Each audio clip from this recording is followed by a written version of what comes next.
معلوم ہے۔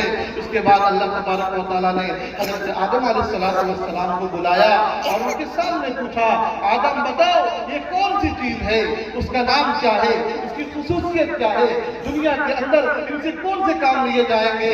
حضرت آدم علیہ السلام نے تمام چیزوں کے نام بتا دیے، تمام چیزوں کی خصوصیت بتا دی، تمام چیزوں کے بارے میں اس کے فائدے بتا دیے۔ فرشتے خاموش رہ گئے۔ اللہ تبارک و تعالیٰ نے کہا، میرے فرشتے، میں زمین پر اپنا نائب بنانے والا ہوں اور نائب بغیر علم کے دنیا کے اندر کچھ نہیں کر سکتا۔ آج 2024 کے اندر ہم آپ جی رہے ہیں۔ 2024 کے اندر اخبار اٹھا کر دیکھ لیجئے، آپ کسی بھی نیوز پیپر کا مطالعہ کر لیجئے، نیوز چینل کو دیکھ لیجئے، آپ پرانی تاریخ کو پڑھ لیجئے، میگزین کو پڑھ لیجئے، دنیا کے اندر تباہی ہے، فساد ہے، برائیاں ہیں، بے حیائی ہے، فحاشی ہے۔ تمام چیزوں کا بگاڑ، تمام چیزوں کی بنیاد اگر کوئی ہے وہ تعلیم سے دوری ہے، ایجوکیشن سے دوری ہے۔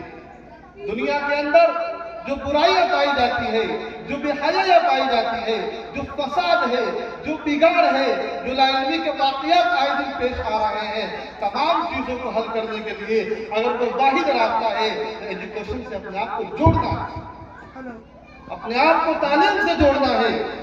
دنیا کے اندر جو قوم اپنے آپ کو ایجوکیشن سے جوڑتی ہے، تعلیم سے جوڑتی ہے، اس کے اندر برائیاں ختم ہو جاتی ہے، اس کے اندر ناانصافیاں ختم ہو جاتی ہے، اس کے اندر فساد نہیں ہوتا، اس کے اندر تباہی نہیں ہوتی۔ آپ 1450 سال پہلے ذرا سوچے، ایک زمانہ وہ تھا جب اللہ کے نبی صلی اللہ علیہ وسلم کو اللہ نے نبی بنا کر مبعوث نہیں کیا تھا۔ اس زمانے کے اندر عرب کی کیا حالات تھے، جزیرۃ العرب کے کیا حالات تھے؟ آپ تاریخ کا مطالعہ کر لیجئے، آپ مقررین سے سنتے ہوں گے، نبی کے عرب میں آنے سے پہلے وہاں کے حالات بہت برے تھے۔ اگر یوں سمجھ لیجئے کہ سرزمین عرب پر کوئی ایسی برائیاں نہیں تھی جو ان لوگوں کے اندر برائیاں نہیں پائی جاتی تھی، ہر طرح کی برائیاں اس کے اندر تھی۔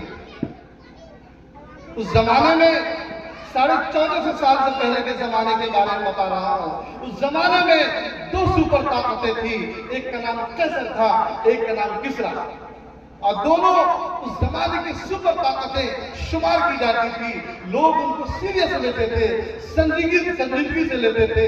اب اندازہ لگائیں، پوری دنیا ہے، دنیا کو 2 حصے میں تقسیم کر دیجئے، آدھی سلطنت، آدھی حکومت قیصر کی، آدھی حکومت کسریٰ کی۔ اب سوچیں، دونوں کی آدھی حکومت ہونے کے باوجود سرزمین عرب پر کسی کی حکومت نہیں رہی۔ اب تاریخ کا مطالعہ کریں، عرب نہ قیصر کے ماتحت میں رہا ہے، نہ کسریٰ کے ماتحت میں رہا ہے۔ آپ بولیں گے کیوں؟ کیا بیان کر رہے ہیں؟ آپ پڑھ لیجئے، وہ اس لیے کہ عرب کے اندر جس طرح کی برائیاں پائی جاتی تھی، جو گندگیاں پائی جاتی تھی، جو بے حیائی پائی جاتی تھی، یہ دونوں طاقتیں اپنے آپ کو شرم محسوس کرتی تھی، اپنے آپ کو بہت زیادہ چھوٹا پن محسوس کرتی تھی۔ یہ عرب، یہ سرزمین جو تمام برائیوں کے اندر ملوث ہے، ہم اس کے بے حکومت نہیں کر سکتے، ہم اس کو اپنے ماتحت میں نہیں رکھ سکتے۔ اب اندازہ لگائیں، اتنا گرا ہوا معاشرہ، اتنی گری ہوئی سرزمین، اللہ تبارک و تعالیٰ نے کیسے اس سرزمین کو نوازا؟ پھر اللہ تبارک و تعالیٰ نے اس سرزمین کے اندر ہمارے اور آپ کے آقا نبی، جناب نبی محمد رسول اللہ صلی اللہ علیہ وسلم کو نبی بنا کر مبعوث کیا گیا۔ جب آپ کو سرزمین عرب پر نبی رسول بنا کر بھیجا گیا تو آپ سب سے پہلے کسی کو جا کر یہ نہیں کہا کہ تم چوری کرتے ہو، یہ غلط ہے، تم یہ فلاں کام کرتے ہو، یہ غلط ہے۔ آپ صلی اللہ علیہ وسلم نے کسی بھی برائی کی برائی بیان پہلے نہیں کی، بلکہ سب سے پہلے آپ نے صحابہ کے پاس گئے، صحابہ کے پاس جا کر آپ نے سب سے پہلے چیز کی تعلیم دی، وَاقْرَأْ بِاسْمِ رَبِّكَ الَّذِي خَلَقَ۔ آپ نے سب سے پہلے صحابہ کو تعلیم سے جوڑا، ایجوکیشن سے جوڑا، ان کو تعلیم دی جب صحابہ کرام کو اللہ کے نبی صلی اللہ علیہ وسلم نے تعلیم سے جوڑا، ایجوکیشن سے جوڑا، وہ صحابہ ایک زمانہ وہ تھا جس زمانے کے اندر ان کی کوئی عزت نہیں تھی، کوئی وقت نہیں تھی، لوگ ان کو سیریس نہیں لیتے تھے۔ اس کے بعد اللہ تبارک و تعالیٰ نے ان کی مثال بیان کی، قرآن کہنے لگا اولئک هم المفلحون اولئک هم الفائزون۔ اللہ تبارک و تعالیٰ نے قرآن کریم میں اس کے اندر مثالیں بیان کر دی، یہ صحابہ کامیاب ہے، اس کے راستے پر چلو گے جنت میں چلا جاؤ گے، اس کے راستے کو چھوڑو گے جہنم میں چلا جاؤ گے۔ جب انہوں نے اپنے آپ کو تعلیم سے جوڑا، کہاں سے کہاں پہنچ گئے۔ آج بھی دنیا کے اندر اگر کوئی قوم یہ چاہتی ہے، اپنے آپ کو منوانا چاہتی ہے، رہنما بننا چاہتی ہے، اس کے لیے واحد راستہ ہے، دوسرا کوئی راستہ نہیں ہے، اپنے آپ کو تعلیم سے جوڑنا ہے، ایجوکیشن سے جوڑنا ہے۔ جو قوم آج بھی دنیا کے اندر اپنے آپ کو تعلیم سے جوڑتی ہے، وہاں کے ملک کے بارے میں معلوم کر لیجئے، آپ کو معلوم چلے گا وہاں لوگ چوری نہیں کرتے ہیں، وہاں لوگ ناانصافی نہیں کرتے ہیں، وہاں کی عدالتوں میں ناانصافی نہیں کرتے ہیں، وہاں پہ تعلیم ہے، ایجوکیشن ہے۔ اس بنا پہ جاپان کے بارے میں آپ پڑھیے، یونائیٹڈ اسٹیٹس اور امریکہ کے بارے میں آپ پڑھیے، آپ سوچنے پر مجبور ہو جائیں گے۔ ان کے پاس اسلام نہیں ہے، ان کے پاس نبی کی سیرت نہیں ہے، صحابہ کی سیرت نہیں ہے۔ پھر جاپان کے اندر لوگ چوریاں کیوں نہیں کرتے ہیں، ڈکیتیاں کیوں نہیں ڈالتے ہیں؟ آپ مطالعہ کر لیجئے، آپ سروے کر لیجئے، آج بھی جاپانوں کے اندر لوگ چوری نہیں کرتے ہیں۔ کیوں؟ وہاں پہ لوگوں نے اپنے آپ کو تعلیم سے جوڑا ہے، ایجوکیشن سے جوڑا ہے۔ آج بھی جب انصاف کی بات آتی ہے، جسٹس کی بات آتی ہے، تو لوگ یو ایس اے کا مثال بیان کرتے ہیں، ان کے بارے میں کرتے ہیں۔ آج بھی وہاں کا پرائم منسٹر کیوں نہ ہو، پریزیڈنٹ کیوں نہ ہو، سپریم لیڈر کیوں نہ ہو، اگر وہ کسی بھی گناہ کے اندر، کسی بھی جرم کے اندر ملوث پایا جاتا ہے، اسے کوئی نہیں بچا سکتا۔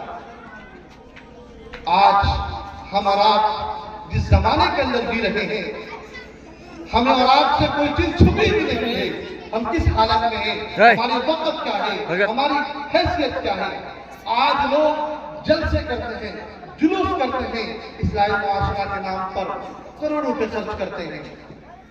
میں صرف ایک لفظ میں یہ کہہ سکتا ہوں، اگر کوئی معاشرہ، اگر کوئی سوسائٹی یہ چاہتی ہے، اگر کسی معاشرے کے اندر لوگ سنجیدگی سے سوچنا چاہتے ہیں کہ ہمارے معاشرے کے اندر، ہمارے فضا کے اندر، ہمارے ماحول کے اندر، ہمارے بستی کے اندر بے حیائی بہت ہے، ہمارے بستی کے اندر ناجائز تعلقات بہت ہے، ہمارے بستی کے اندر غلط تعلقات بہت ہے، ہماری بستی کے اندر لوگ فساد کے اندر مبتلا ہے، تباہی کے اندر مبتلا ہے، اخلاقی گراوٹ کے اندر مبتلا ہے، میں دعوے کے ساتھ یہ کہہ سکتا ہوں، سب چیز کیجئے، لیکن اس کے ساتھ آپ معاشرے کے اندر لوگوں کو ایکٹیو کیجئے، تعلیم کے اعتبار سے، ایجوکیشن کے اعتبار سے۔ اگر آپ معاشرے کو سدھارنا چاہتے ہیں، معاشرے کو خوبصورت بنانا چاہتے ہیں، بغیر تعلیم کے آپ کا معاشرہ خوبصورت نہیں بن سکتا۔ وقت مختصر ہے، آج بھی 1450 سال کے بعد اگر کوئی معاشرہ، کوئی سوسائٹی یہ چاہ لے کہ اپنے معاشرے کو خوبصورت بنا لے، مثالی بنا لے، 3 چیزیں ہیں۔ اگر آج کے زمانے میں 2024 کے اندر جو کہ اختتام ہے، اینڈنگ ہے، آج بھی یہ بات میں پورے وصول کے ساتھ کہہ سکتا ہوں، پورے یقین کے ساتھ کہہ سکتا ہوں، اگر ہم نے 3 چیزوں پر عمل کر لیا، 3 چیزوں کو زندگی کا شیوا بنا لیا، آج ہمارا معاشرہ خوبصورت بن سکتا ہے، مثالی بن سکتا ہے۔ سب سے پہلے آپ اپنے آپ کو تعلیم سے جوڑیے، آپ اپنے آپ کو ایجوکیشن سے جوڑیے۔ آپ کے گھر کے اندر بچے ہیں، آپ اس کے بارے میں فکر مند ہو جائیے کہ آپ کے بچے تعلیم حاصل کرتے ہیں یا نہیں کرتے ہیں۔ آپ کو دنیاوی تعلیم بھی حاصل کرنی ہے اور عصری تعلیم بھی حاصل کرنی ہے۔ میں یہ نہیں کہتا صرف اپنے بچے کو حافظ بنائیے، بلکہ میں یہ بھی کہتا ہوں کہ ہمارے معاشرے کے اندر جہاں حافظ کی ضرورت ہے وہاں انجینئر کی بھی ضرورت ہے، ہمارے معاشرے کے اندر جہاں ایک مفتی کی ضرورت ہے وہ ہمارے معاشرے کے اندر ایک اچھے پروفیسر کی ضرورت ہے، ہمارے معاشرے کے اندر اگر کسی اچھے مولانا کی ضرورت ہے تو ہمارے معاشرے کے اندر ایک اچھے وکیل، ایڈوکیٹ کی بھی ضرورت ہے۔ آپ اپنے بچے کو دینی تعلیم سے جوڑیے، آپ اپنے بچے کو آج کے زمانے کے حساب سے ماڈرن ایجوکیشن سے جوڑیے۔ پہلا کام یہ کرنا ہے اپنے آپ کو تعلیم سے جوڑنا ہے، دوسرا کام یہ کرنا ہے کہ آپ اپنے گھر کی بچوں جو بچیاں ہیں جو عورتیں ہیں پردے کا خیال کیجیے، پردے کا خیال کیجیے۔ آج جو واقعات ہمارے سامنے پیش آ رہے ہیں میں بالکل دعوے کے ساتھ کہہ سکتا ہوں ہمارے گھر کے پیرنٹس ذمہ دار پردے کا خیال نہیں کرتے، پردے کے لیے نہیں روکتے۔ یہ تمام واقعات، یہ تمام لاعلمی کے واقعات، جہالت کے واقعات دن بدن پیش آ رہے ہیں۔ دوسری چیز ہے کہ آپ اپنے آپ کو دین سے جوڑیے اور اس کے ساتھ ساتھ اپنے بچوں کی اسلامی طریقے سے تربیت کیجیے۔ آپ اپنے بچوں کی تربیت کے لیے فکر مند ہوئیے۔ آپ کا بچہ صبح سے لے کر شام تک کیا کرتا ہے، کیا دیکھتا ہے، کہاں جاتا ہے، اس کے مائنڈ کے اندر کیا چیزیں کر رہی ہیں، کیا چیزیں گردش کر رہی ہیں، اس کی تھنکنگ کیا ہے، پازیٹیو تھنکنگ ہے، نیگیٹو تھنکنگ ہے، اس پر آپ کو گرفت کرنے کی ضرورت ہے۔ آپ اپنے بچوں کی اسلامی طریقے سے تربیت کیجئے۔ آپ اپنے بچوں کی تربیت کو لے کر فکر مند ہوئیے۔ 3 چیزیں میں بیان کیا ہوں۔ نمبر 1، اپنے آپ کو تعلیم سے جوڑیے، اپنے بچے کو ایجوکیشن سے جوڑیے۔ نمبر 2، اپنے بچوں کی اسلامی طریقے سے تربیت کیجئے، اپنے بچیوں کی اسلام طریقے سے تربیت کیجئے۔ نمبر 3، آپ جہاں تک ہو سکے، جہاں تک آپ کی پہنچ ہے، آپ اپنے گھر کی عورتوں کو پردے کا اہتمام کیجیے۔ آپ یوں کہیں گے مولوی صاحب کیا بول رہے ہیں آپ؟ آج میں کہتا ہوں جو بچیاں 5 سال کی ہیں، جو بچے 5 سال کے ہیں، آپ یاد رکھیے ہر 30 سال کے بعد زبانیں بدلتی ہیں، نسلیں بدلتی ہیں، حالات بدلتے ہیں، طور طریقے بدل جاتے ہیں، رسم و روایت بدل جاتے ہیں۔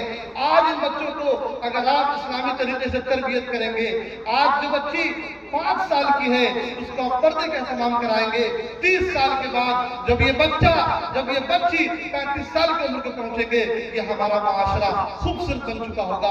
ہمارے معاشرے کے اندر قرآن کی تعلیم ہوگی، ہمارے معاشرے کے اندر اسلامی طریقے کے مطابق بچے رہیں گے۔ اس لیے آپ اس چیزوں کو ہلکے نہ لیں، بلکہ آج اپنے بچے ہیں، ابھی سے اس بچوں کو پردے کا اہتمام کروائیے، ابھی اپنے بچوں کو اسلامی طریقے سے تربیت کیجیے۔ اللہ تبارک و تعالیٰ سے دعا ہے اللہ تبارک و تعالیٰ ہمیں اور آپ کو ان باتوں پر عمل کرنے کی توفیق عطا فرمائے۔